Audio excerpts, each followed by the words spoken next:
The man who laughed at death. He was captured. Not wounded. Not unconscious. Captured. Standing on his feet. Stripped of his weapon. Surrounded by enemies who had been hunting men like him all morning. The rifle was gone. The map case was gone. Even his helmet had been torn away, tossed into the mud like a useless relic. And now there was only the machine gun. Its barrel was already trained on his chest, black and hollow. The kind of darkness a man recognizes instantly. Not with his eyes, but with something older, deeper. Instinct. Memory. Fear. The soldiers holding him were young. Too young. Their uniforms were smeared with soot and sweat. Faces tight with adrenaline and suspicion. They shouted at him in a language he understood only in fragments, but the meaning was unmistakable. This is the end. He had known it was coming. Every man who crossed enemy lines alone knew it. You didn't say it out loud. You didn't dwell on it. But it lived in you, like a shadow that never left your side. Still, knowing something in theory was different from standing there, unarmed, staring into the mouth of it.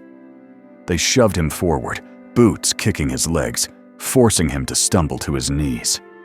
Cold earth pressed through the thin fabric of his trousers. The smell hit him next. Oil, cordite, damp soil, and blood that hadn't yet dried. Someone cocked the machine gun. That sound snapped through the air like a judge's gavel. And that's when he laughed. Not a chuckle. Not nervous breath escaping his lips. A real laugh. Loud. Sharp. Almost joyful. It cut through the tension like a knife. The soldiers froze. One of them frowned, glancing sideways at his comrades, unsure if he had heard correctly. Another tightened his grip on the trigger, suddenly uncertain. Laughter didn't belong here. Fear did. Pleading did. Silence did. But laughter?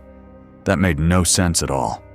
And in war, anything that makes no sense is dangerous.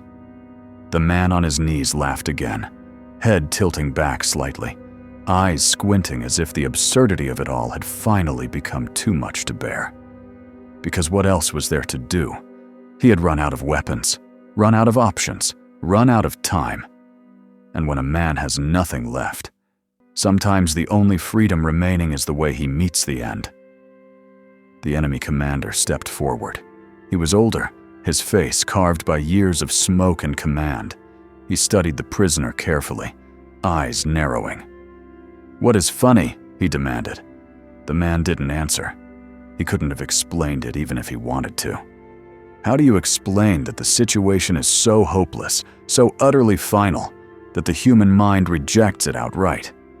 That laughter is not defiance, but clarity. Because in that single breath, something inside him shifted. If this was truly the end, then he would choose how it ended. The commander raised his hand. The machine gunner adjusted his stance. 45 seconds. That's all the world would give him. Earlier that morning. He hadn't expected to be alone. The plan was simple on paper. It always was. Slip through the broken hedgerows before dawn. Move fast. Stay invisible. Find the enemy's forward positions. Count their armor. Mark their artillery. Get out. That was it. No heroics. No gunfights. Just eyes, ears, and nerve. He was an observer. Trained to see without being seen. To survive on wit instead of firepower. The kind of soldier whose name never made headlines. Whose victories were measured not in bodies, but in information. But war doesn't care about plans. The fog had lifted too quickly. A patrol appeared where none was supposed to be. A single wrong step crushed a branch under his boot. Sound carries in the countryside. Shouts followed, then shots. He ran. Not blindly, precisely. Every movement calculated, every breath controlled. He vaulted fences, cut across open ground, slid into ditches filled with freezing water. But the net tightened. By the time he reached the tree line, he knew. They had him. A rifle butt slammed into his back, knocking the wind from his lungs. Hands grabbed him, wrenched his arms behind him. Someone tore the pistol from his holster, and just like that, it was over. No glorious last stand. No final bullet. Just capture. Back to the present, the commander studied him again. "This one is strange," he muttered to his men. The prisoner met his gaze calmly now. The laughter had stopped, replaced by something else, something unsettling. Acceptance.